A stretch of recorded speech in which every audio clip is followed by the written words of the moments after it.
तुम्हाला माहिती आहे का, बायकांची उदास आणि मनस्थिती खराब राहण्याची कारणे काय काय आहेत? पहिलं कारण तर त्या स्वतःच सांगतात, कामामुळे सतत जाणवत असलेला थकवा. दुसरं कारण आहे, स्वतःसाठी अपेक्षित असलेल्या गोष्टी न भेटल्यामुळे त्या नाराज राहतात. तिसरी गोष्ट आहे, स्वतःसाठी काहीही विचार न केल्यामुळे, म्हणजे ते स्वतःसाठी विचारच करत नाही, दुसऱ्यांचाच विचार चालू असतो त्यांच्या डोक्यात. आणि चौथी गोष्ट आहे, स्वतःवरती प्रेम करण्याचा अनुभव नसल्यामुळे.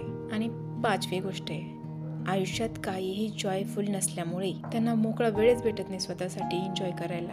हे बघा, प्रत्येक घरातील स्त्री ही त्या घराचा ऑक्सिजन असते.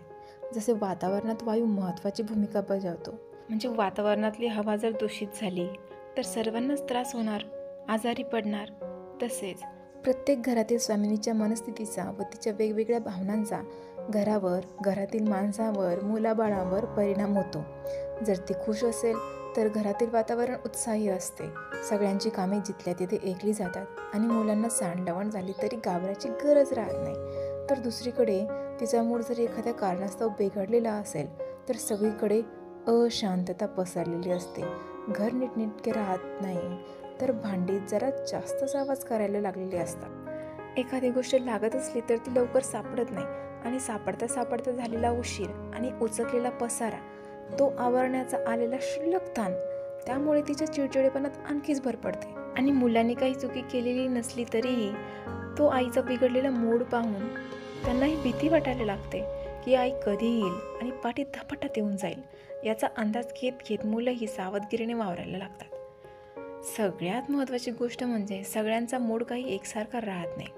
आणि कसलाही असला, म्हणजे आनंदी असला तरी आणि रागात असला तरी तो काही टिकूनच राहतो असंही नाही. पण स्त्री नेहमी आनंदी राहण्याऐवजी नाराज राहते, नाहीतर चिडचिडी. त्यांच्याकडे खूप तक्रारी असतात, पण त्या ऐकून घ्यायला कुणाकडेच वेळ राहत नाही. खरं तर खूप म्हणण्याऐवजी मी तर म्हणेन 1 किंवा 2च असतात, पण त्या इंटरकनेक्टेड असतात आणि त्यांच्यासाठी खूप महत्त्वाच्या असतात. आणि स्त्रिया खूप इमोशनल असल्यामुळे त्या छोट्या छोट्या गोष्टींचाही खूप विचार करतात. आणि थोडंसंही काही त्यांच्याकडून चुकलं किंवा शक्य झालं नाही तर ते स्वतःला दोष द्यायला लागतात आणि त्यामुळे त्या दुःखद किंवा निराश भावना त्यांच्या मनात पसरते. खरं तर तिच्या जवळच्यांनी ती नाराज दिसल्यावर तिची थोडी समजूत काढून तिला त्या गेटमधून बाहेर काढायला पाहिजे.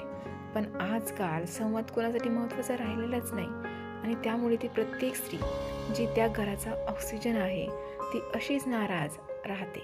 आणि जसजसं वेळ पुढे ढकलत जाईल ना, तसतसं तिच्या चिडचिडेपणात भर पडत जाते आणि एक दिवस वैतागून तिच्या रागाचा ढग सगळ्यांवरती बरसतो. पण तोपर्यंत खूप वेळ निघून गेलेला असतो. आणि तुमच्या नाराजीमुळे तुमच्या नात्यांवर, तुमच्या आरोग्यावर, तुमच्या घरातल्यांच्या मानसिक आणि शारीरिक आरोग्यावरही जो परिणाम होतो तो नीट करता करता याचा पश्चाताप होईल की का बोलून मोकळी झाली नाही मी, राग आला होता तर का नाही सांगितला, की मला राग आलाय, अखेर का नाही समजून घेणार तुम्हाला. ते तुमच्याच परिवारातले आहे शेवटी. ओरडून नाही, रागारागत नाही, शांततेत बोला आणि सांगा की ह्या गोष्टींचा मला राग येतो, या गोष्टींचा मला नाराज करतात.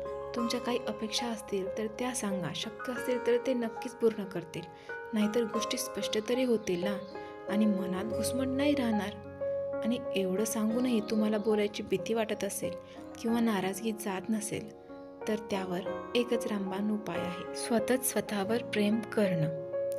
जसे दुसऱ्यांना महत्त्वाचं समजून दुसऱ्यांसाठी काम करत राहता तसं स्वतःला महत्त्वाचं समजा आणि शक्य असेल तर विश्रांती घ्या, जेणेकरून तुम्हाला आणखी काम करायला ताजतवानं वाटेल.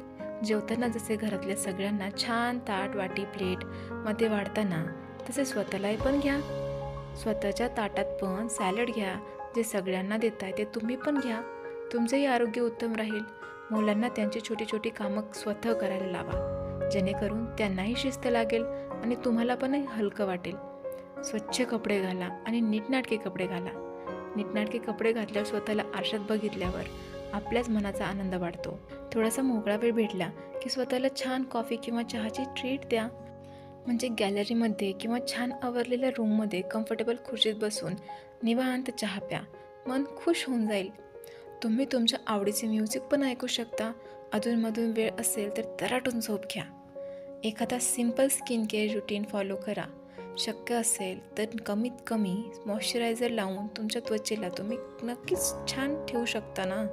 तर मैत्रिणींनो, आज मी तुम्हाला सांगितले आहे तुमच्या नाराजगीचे तोटे आणि सांगितले आहे आपला आनंद दुसऱ्यांवर अवलंबून न ठेवता स्वतःवरती प्रेम करून कसं स्वतःला आनंदी ठेवायचं ह्याच्या टिप्स. माझ्या लाडक्या मैत्रिणींनो, आयुष्य खूप छोटं आहे. आज काही आणि उद्या काही करून संपून जाईल. त्यामुळे आनंदी राहा, कारण तुम्ही आनंदी राहिला तर तुमचा परिवार आनंदी राहील. हे बघा, मला मान्य आहे की चिडचिड होणार, राग येणार, या गोष्टी आपण आहे आणि जोपर्यंत आपल्यात इमोशन्स आहेत तोपर्यंत कोणती ना कोणती भावना आपल्या मनात येणारच आहे. ती लगेच धुवून नाही जाणार. पण आपल्याला योग्य रीतीने परिस्थितीशी डील कसं करायचं हे माहिती असलं की खूप फरक पडतो आणि मन जास्त विचलित होत नाही. आणि लक्षात ठेवा, तुम्हीच आहात ज्या तुमच्या परिवाराला घडविता. म्हणून आनंदी राहा, कारण चांगल्यापासूनच चांगलं घडतं.